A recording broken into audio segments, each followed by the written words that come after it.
anime is so unhinged. It's so unhinged. I was actually excited for an Adventure's Daily Grind at age 29 because it looked like our, taking the Dotaru to the dungeon type of show. The guy's in the dungeon and he's constantly helping out this cute girl who's trying her best to get stronger because she's abandoned by her family and she has nothing to really take care of her. She has to feed herself.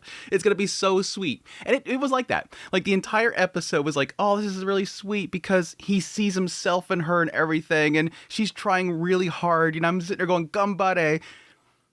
And then he wakes up one morning to her being in a full adult form, and I'm like, yep, it's one of those stories. It's one of those stories. The whole thing where it's not really a Dotaru character, and at some point they're going to get together. It's just going to play off the Dotaru stuff, but then at some point, it's a relationship. It's coming. I just know it's coming. At least it's seemingly giving it some sort of hook of the idea of her being a succubus, and she might be actually, betraying his thoughts, like messing with him and manipulating his desire to help somebody that's similar to him. I don't know. It might do something interesting, but for right now, it's like, it's losing all that wholesome aspect. But anyways, I'm getting way ahead of myself. I've watched the first episode for an Adventurer's Daily Grind at 29, and this is my thoughts on it so far. Kicking things off, let's talk about the story. It opens up with Hajime, and Hajime at a young age was abandoned by his parents. He had to live alone, he was kicked out into the slums, every day was a fight for survival. He went out in the forest, he was taking on wolves and whatnot just to be able to survive. Well, cut forward, he's now at the age of 29, and things have changed for him. He's no longer constantly hungry, he's now an adult, he's an adventurer, he's gotten stronger, he's able to put food on his table, and now he's at some boonies village helping out the people there. Well, one day when he goes to the local dungeon, he ends up bumping into a girl named Riruri, and Riruri is being consumed by a slime. He very quickly rushes over, grabs her, pulls her out, and says, "Hey kid, what the hell are you doing in this dungeon?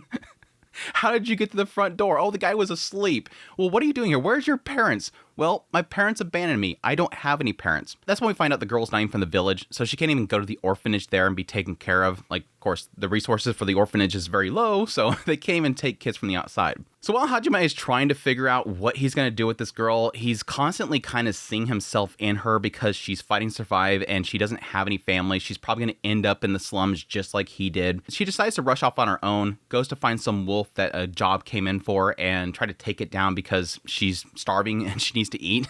He rushes over, helps her out, and at that point, again, struggling over the fact that this girl is very similar to him, he decides to allow her to be a part of his party and to kind of show her the ropes and show her how to fight and everything. Before, yes, like I said earlier, he wakes up the next morning and she's a full-grown adult. Very temporarily, she's a full-grown adult before popping back into chibi form. It's wild. It's wild.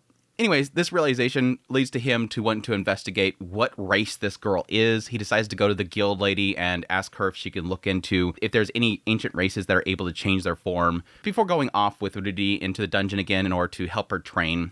It gets a little bit into the idea about her, not wanting to take food anymore because he sort of instilled upon her the aspect of, if you don't work, you don't get food. So eventually she defeats her first slime, and in victory they go back home before we cut over to the guild lady, and she just found some information about this ancient race, and Ruriri might actually be a succubus. She might be a succubus. Before it cuts back over to Ruriri in adult form as he's sleeping and she's putting her finger to her lips. Oh, again, we're going there. That's basically the gist of an Adventurer's Daily Grind at age 29 so far. My thoughts on the show, I am so mixed. First of all, let's forget about the whole succubus thing for a minute, okay? Let's just put that off to the side. This show is super wholesome. I really love the idea of Hajime, this guy that has been striving to survive his entire life. He was in the slums. He had to put his life on the line to put food in his belly. He's going out there in the forest and fighting these wolves and just barely surviving. Until the point where he gets strong enough, he's an adult now, and dude's pretty damn buff. Dude is pretty dang buff. But now he's running into this girl, Ruriri, and she's apparently abandoned, and he's seeing the same thing. This girl keeps fighting. She keeps pushing forward. She keeps striving to survive. She won't stop until she puts food in her belly. I love kind of seeing those moments where he internally is going, I don't know what to do with this girl. I've never really had to take care of somebody before, but she's literally me. But unlike me back there, she's constantly has a smile on her face. She's constantly striving forward. She's technically fit for this. Like, she could become an adventurer. She could be better than me. That's the mindset that he's struggling with the entire time as he's taking care of her, and she's adorable.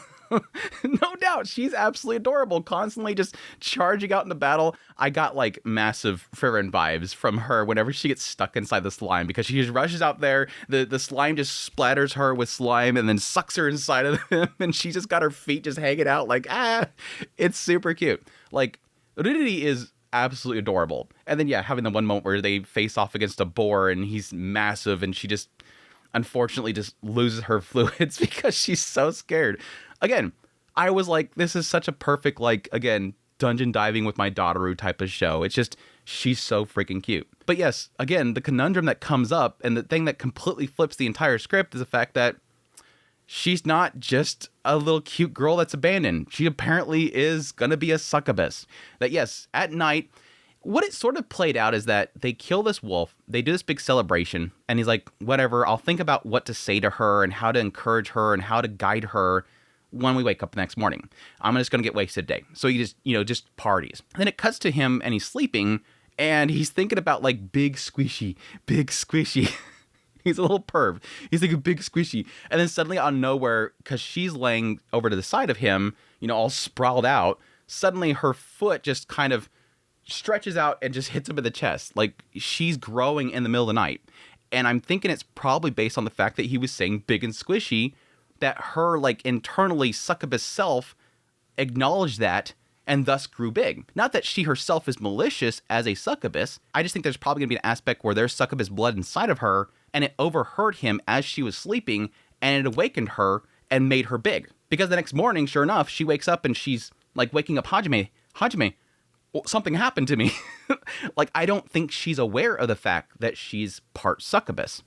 So there's the thing where it kind of might save it, that she's not like a full-grown succubus, it's just that she has succubus blood and it's reacting to what he says. Of course, the problem for a lot of people is going to be is that it ain't going to remain that way. That somewhere down the line, this manga probably gets to a point where suddenly she falls in love with him and she's going to use that succubus blood in order to get with him. And it's going to completely ruin this entire, like, Dotaru type of dynamic here. That's always the problem with these stories. It never remains as Dotaru. It always goes... That's the extremely wholesome show that we shall not name did that in the manga. We're not doing that. So many of you watching this know exactly what show I'm talking about. I don't want to say it because spoilers. It's obviously going to go that direction. I don't know. We'll see how it handles it, at least for this adaptation, at least this 12 episodes, if it's going to get in that realm. And again, like I said, technically ruin the whole Dotaru type of concept here, but we'll see. For now, it's sweet. It's wholesome. I love it. It's adorable. It's a lot of fun. It's a lot more fun than I thought it was going to be. I found so much of its episode clippable. I just had so much fun clipping all these moments that were just super cute and super fun. And honestly, I'm excited for what's to come. It seems like based off of the PVs, there's other cute Dotarus that's going to pop up. I think there's a blacksmith one, a chemist one. So it seems like, yeah, a lot of the focus of the storytelling is these little cute, gremlins that are going to be joining up to the party. I do actually like a lot of the art style of the show. Like, they have most of the people in this village seem to be some sort of dwarven race. Like, the guy that's actually watching the gate, it seems like he might be dwarvish, or it just might be that he's just a really short old man. It could be. I mean, he talks to some, like, old lady that looks like a cat girl at the very beginning, and she's very, very scrunchy.